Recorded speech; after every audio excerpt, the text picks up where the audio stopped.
하나님의 말씀을 함께 보겠습니다. 누가복음 20장 1절에서 8절 말씀입니다. 누가복음 20장 1절에서 8절 말씀 한 절씩 교독하겠습니다. 하루는 예수께서 성전에서 백성을 가르치시며 복음을 전하실새 대제사장들과 서기관들이 장로들과 함께 가까이 와서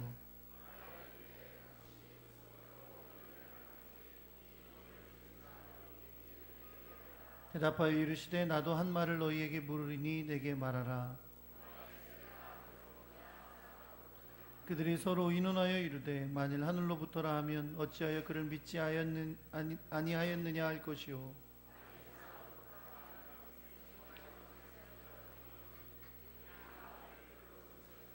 대답하되 어디로부터인지 알지 못하노라 하니 너희에게 이르지 아니하리라 하시니라.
아버지, 어린이 주일을 맞이하여 어린아이들을 축복하며 예배하게 하시니 감사드립니다.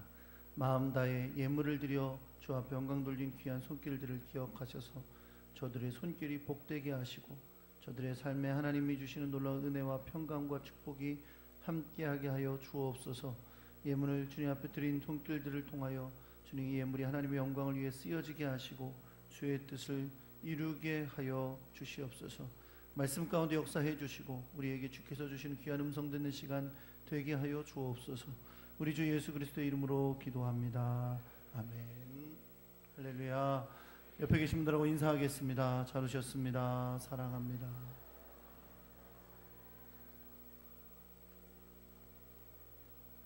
네, 이미 설교를 한번 들었기 때문에 집에 갈 시간 된 것 같다 이렇게 생각하실 텐데, 네, 짧지만 우리가 함께 주님께서 주시는 귀한 말씀을 듣는 시간 되시기를 예수 그리스도의 이름으로 축원합니다. 한번 따라해 볼게요. 우리 가정의 최고 권위는 어디에? 지난 주일에 우리가 예수님께서 성전에 들어가셔서 장사하는 사람들, 돈 바꾸는 사람들을 내쫓으시는 장면을 함께 나누었습니다. 예수님은 그 사람들을 내어 쫓으시면서 말씀하셨어요. 내 집은 만민이 기도하는 집이 될 거라 말씀하셨는데 너희가 강도의 소굴을 만들었다 라고 말씀하셨습니다. 사실 장사 좀 했다 그래서, 돈 좀 바꿔줬다 그래서 어떻게 강도라고 할 수 있느냐 이렇게 말할 수 있지만, 지난주에 나눴던 말씀처럼 그 내면에는 성전이 종교 지도자들에 의해서 아주 영적으로 썩어 있는 모습이 있는 것임을 이야기했었죠. 왜냐하면 성전 안에서 이루어지는 모든 것들, 그들이 장사를 하든 돈을 바꾸는 일을 하든 또 성경을 가르치는 일을 하더라도 그 안에서 행하는 모든 일은 대제사장과 서기관들과 종교 지도자들의 허가와 그들의 유익을 따라서 하게 되어 있었어요. 장사를 하는 사람들도 다 그냥 자기들이 원해서 거기 와서 장사를 한 게 아니라 다 대제사장과 종교 지도자들의 허가에 의해서 했던 것이고, 그걸 통해서 종교 지도자들은 금전적인 유익을 얻었던 것입니다. 주님은 그것을 성전이 매우 더럽혀진 걸로 말씀하시고, 너희가 내 집은 만민이 기도하는 집이라 하신 이 성전을 강도의 소굴을 만들었다 라고 말씀하셨던 겁니다. 그렇게 장사하는 사람들과 돈 바꾸는 자들 내어 쫓으신 예수님께서 이제 성전이 마땅히 해야 될 일을 감당하시죠. 사람들의 병을 고쳐주셨고요, 또 날마다 오셔서 그곳에서 말씀을 가르치시고 복음을 전하셨습니다. 수많은 사람들이 예수님께 와서 말씀을 듣고 예수님을 따르기 시작했어요. 지금 예수님이 십자가를 지시기 마지막 한 주간을 보내고 있는 거예요. 이걸 본 종교 지도자들, 대제사장을 비롯한 서기관들과 종교 지도자들은 예수님을 마음에 들어 하지 않았습니다. 가장 근본적인 건 뭐냐면 예수님께서 성전을 정화하시고 또 그 가운데 말씀을 전하신 이 모든 일이 자기들의 권위 아래서 하는 게 아니었기 때문이에요. 다시 말하면 성전에서 가르치는 일, 병 고치는 일, 혹은 성전 안에서 행하는 모든 일들은 자기들의 허락이 없으면 할 수 없는 거예요. 해서는 안 되는 거예요. 모든 일들은 다 자기들의 권위 아래에 있어야 했던 것이죠. 그래서 이들은 예수님을 죽이기로 작정합니다. 왜요? 자기들의 권위를 무시했다고, 자기들의 권위를 무너뜨렸다고 예수님을 죽이기로 작정해요. 당장 그렇게 하지는 못합니다. 왜? 예수님을 수많은 사람들이 따라다녔고 또 수많은 사람들이 예수님의 말씀을 듣고 있었기 때문이죠. 예수님께서 성전에서 가르치실 때 이제 이 대제사장과 사람들이 예수님을 찾아옵니다. 그리고 예수님께 와서 묻습니다.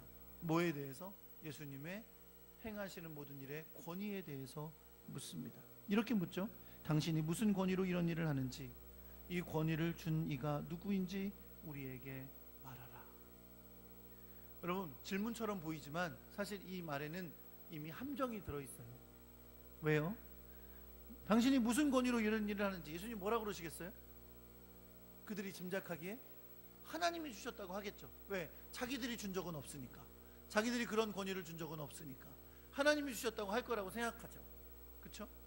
그런데 하나님이 주셨다는 말을 유대인들은 함부로 하지 않아요. 할 수 없는 거예요. 왜?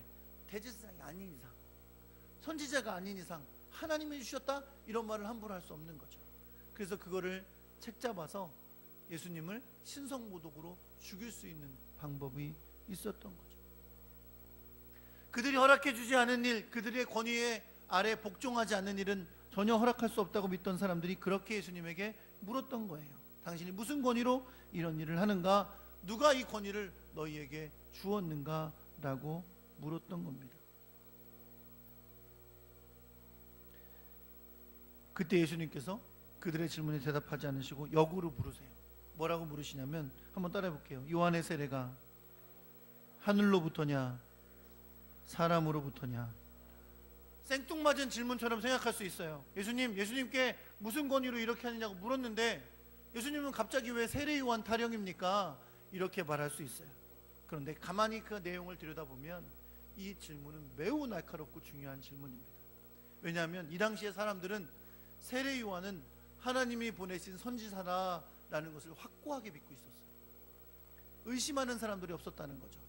종교 지도자들 빼고는. 이 모든 사람들은 세례 요한을 따랐고 그가 전한 메시지를 믿었고 그는 분명 하나님이 보내신 선지자라고 확신했었어요. 그런데 여러분, 세례 요한이 전했던 가장 중요한 메시지가 뭐예요? 예수님의 오실 길을 예비하는 거였잖아요. 그렇죠? 세례 요한은 분명히 예수님이 지나가시는 걸 보고 보라, 세상 죄를 지고 가는 하나님의 어린 양이로다 라고 말씀했어요. 그 세례 요한의 모든 사역의 핵심은 예수님을 소개하는 데 있었어요. 저분이 우리에게 오시는 메시아다, 저분이 세상 죄를 지고 가는 하나님의 어린 양이다 라고 소개하는 것에 있었어요. 그런 세례 요한에 대해서 예수님이 종교 지도자들에게 물으신 거예요. 너희는 요한의 세례가 하늘로부터라고 믿느냐 아니면 사람에게부터라고 믿느냐라고 물으십니다. 대답하기 쉬운 게 아니에요. 자기들끼리 모여서 의논을 했습니다. 의논을 해요. 의논을 하는데 의논한 내용이 성경에 나옵니다. 뭐라고 나와요? 첫째, 만약에 우리가 세례 요한이 하늘로부터 온 거라고 답하면 이렇게 말하겠지? 뭐라고? 근데 왜 안 믿었어? 라고 말하겠지? 왜냐면 자기들 믿지 않았거든요. 반대로 하나님에게서 온 게 아니라 사람에게서 온 거다 라고 세례 요한은 그저 한 사람에 불과하다라고 답하면 어떻게 될 것 같아요? 사람들이 다 세례 요한은 하나님께로부터 온 선지자라고 믿었다 그랬잖아요. 그렇죠? 그 사람들이 와서 자기들을 돌로 칠 거라고 걱정했어요. 이도저도 못하는 거예요. 왜? 세례 요한을 인정하면 결국 왜 세례 요한을 믿지 않았느냐 라고 말하게 되고요, 세례 요한을 믿었다면 예수가 메시아라는 것도 믿어야 하는 거니까요. 여러분, 이것도 모르고 저것도 모르겠을 때 답하는 게 어떤 방법으로 답하죠? 잘 모르겠다고. 이것도 택할 수 없고 저것도 택할 수 없을 때는 잘 모르겠다고 하는 거예요. 이 사람들도 그렇게 답합니다. 어디로부터 온 건지 잘 모르겠다고 답합니다. 예수님도 이제 나도 누구의 권위로 이런 일을 행하는지 너에게 답하지 않겠다고 말씀하시고 대답해 주지 않으세요. 왜? 이미 예수님은 이제 며칠 뒤에 십자가에 못 박혀 죽으실 거고 그들은 이미 마음이 닫혀 예수님을 받을 준비가 되어 있지 않기 때문입니다. 사랑하는 성도 여러분, 이제 말씀의 결론을 맺을 거예요. 이제부터 눈을 뜨고 들으세요. 네, 눈을 뜨고 들으세요. 할렐루야. 네, 하나님께서 주시는 귀한 말씀, 이제 결론을 잘 들으셔야 돼요. 사랑하는 성도 여러분, 그리스도는 이미 유대인들에게 하나님께서 예언하여 주셨던 하나님의 아들이고 메시아였습니다. 하나님이 보내신 세상 죄를 지고 가는 하나님의 어린 양이었습니다. 세례 요한은 이걸 알아봤어요. 그걸 알았어요. 그래서 예수님의 길을 평탄케 하는 일을 했어요. 그리고 뭐라 그랬어요? 예수님을 바라보고 보라, 하나님이 보내신 세상 죄를 지고 가는 어린 양이다 라고 사람들에게 소개했어요. 또 어떻게 했어요? 내 뒤에 오시는 분은 내가 신발끈을 풀기도 감당치 못하는 분이다. 나는 물로 세례를 주었거니와 그는 불과 성령으로 세례를 주실 것이다 라고 예수님을 소개했어요. 그렇죠? 사람들이 와서 말했습니다. 세례 요한에게, 세례 요한 선생님, 큰일 났습니다. 선생님을 따르던 사람들이 다 저쪽으로 갑니다. 저 예수라는 사람한테 갑니다. 그래요. 세례 요한 뭐라고 합니까? 그는 흥하여야 하겠고 나는 쇠하여야 하리라. 예수님이 누군지 알았기에 세례요한은 모든 권위를 예수님께 올려드렸어요. 나는 죽고 예수님은 사십니다. 나는 쇠할 거다. 그러나 그분은 흥하셔야 된다 라고 소개했던 거예요. 왜요? 세례요한은 예수님이 누군지를 알았으니까. 그러냐면 종교 지도자들, 그 나라의 종교를 좌지우지하는 대제사장들, 서기관들, 바리새인들, 그 나라의 종교의 권위를 가지고 있던 사람들은 예수께서 그리스도로 이 땅에 오셨지만 그분의 권위를 인정하고 싶어하지 않았습니다. 당신이 무슨 권위로 우리가 허가한 장사하는 사람들 내쫓았습니까?